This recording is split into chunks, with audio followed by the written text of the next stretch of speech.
happening. Yeah, that's what I do. We took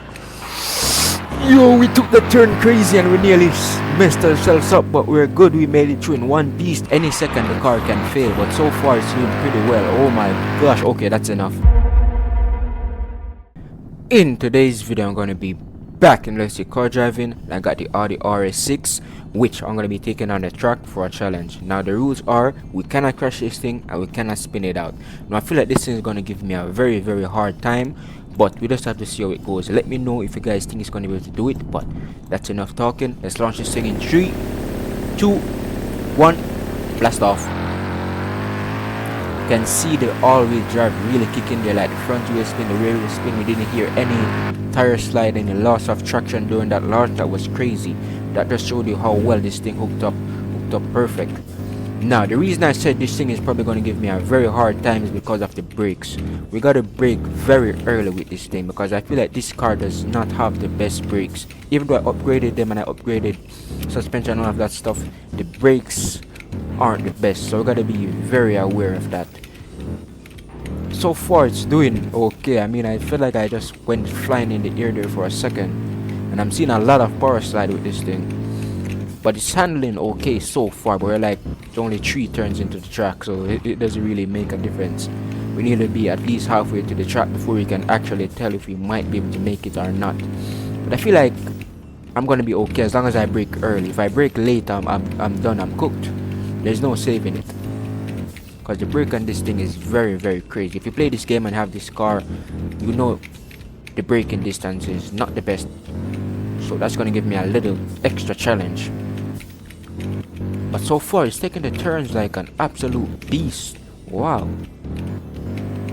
But as I said, all I have to do is make sure that I brake early. As long as I brake early and keep it at a decent speed where it's possible to turn, we're okay. If we overspeed, we're done, because the brakes might not be able to save us in time. But so far I'd say this thing is doing alright. Not seeing any major issue.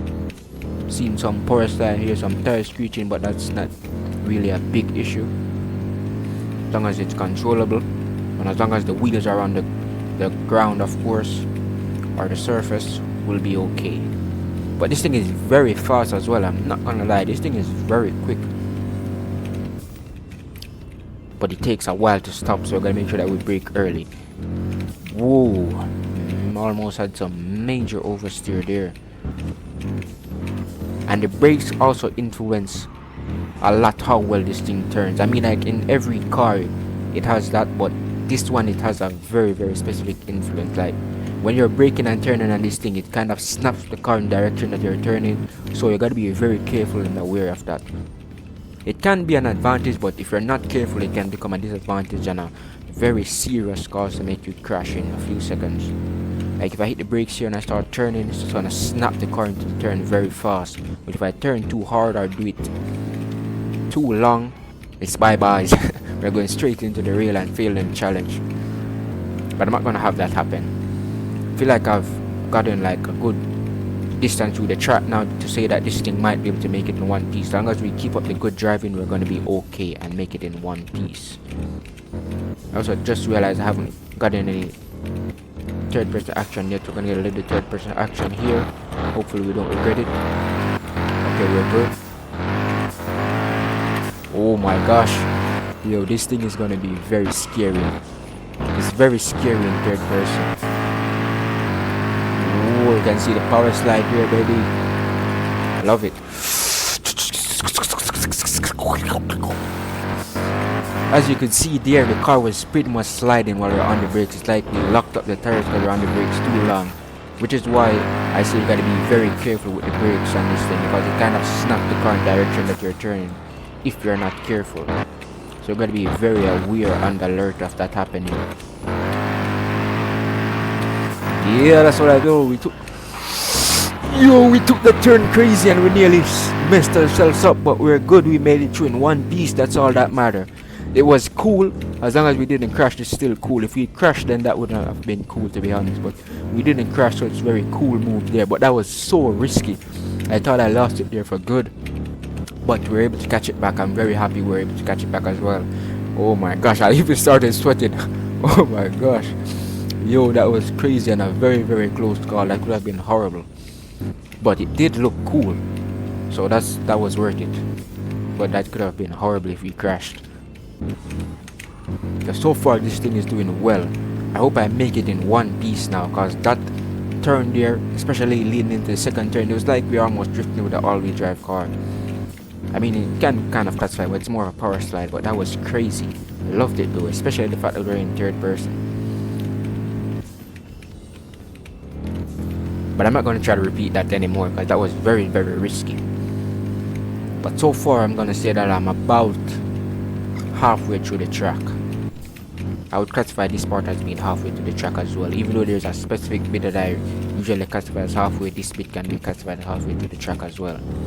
Our track is like 20 kilometers long, so we're pretty much halfway through.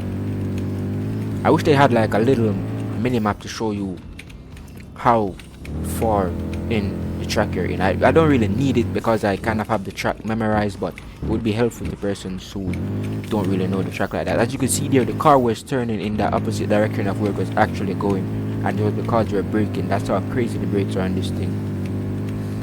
Like as I said, if you're not careful and you're trying to turn while braking in this car specifically, it's gonna snap the direction. Depending on how hard you're turning, it also can depend how sharp it snaps. So you gotta be very careful of that. But it also makes the car like slip through the turn, like it's a nice slip angle, which is pretty cool. Which is what you saw in the turn there. We almost messed it up, but we didn't, so that's good. Only thing that matters is that we don't mess it up. It doesn't matter if we almost mess it up, as long as we don't, it's pretty much okay.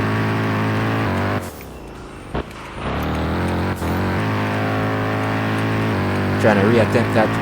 I'm trying to make this thing lose traction, which is not a good idea, but hey, who cares? I do, of course, but I'm not going to try to crash it while trying to make it lose traction. Yo, this thing is crazy. Oh my gosh, yo, this thing is crazy, bro. I'm going crazy as well. I'm wilding for doing this because any second the car can fail, but so far it's doing pretty well. Oh my gosh. Okay, that's enough. That's enough fun. We need to focus because we're too close to the end to fail right now. But that was absolutely crazy and it was so cool. I love every bit of that. Even though it's risky, it was fun. We're absolutely sending this thing, and it's absolutely dominating the track.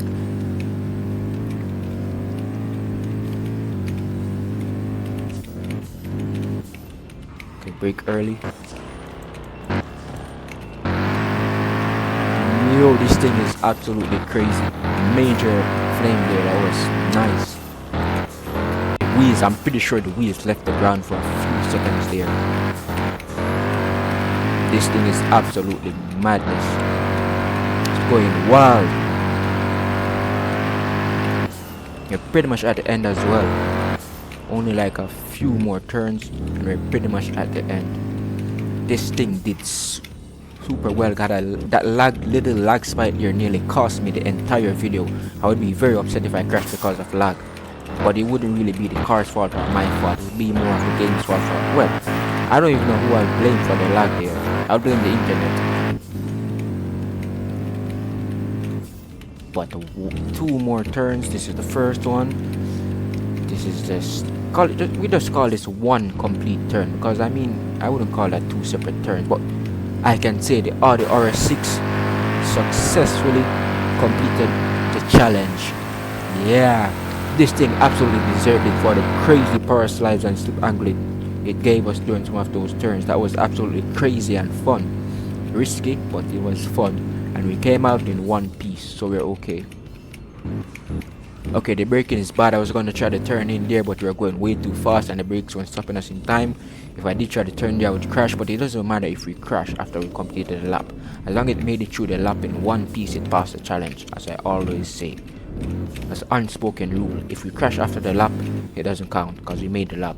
It's like you finish the race, you're doing a race and you finish first place, but then you crash after you finish first place. I mean, they're not going to take the first place from you because you already finished the race.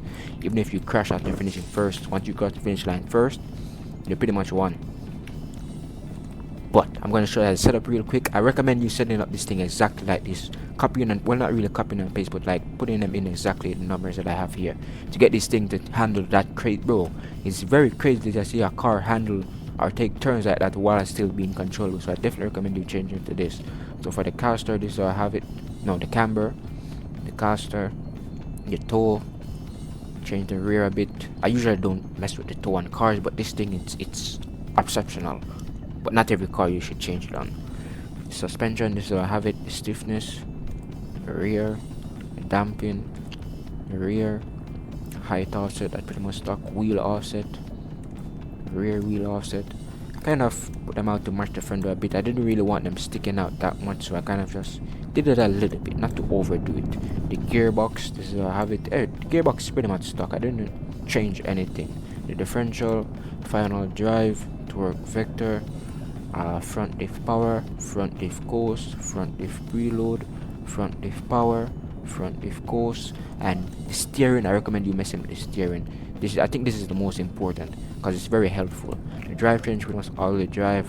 Tires is stock. But I hope you guys enjoyed. Hope you found it helpful, and peace out.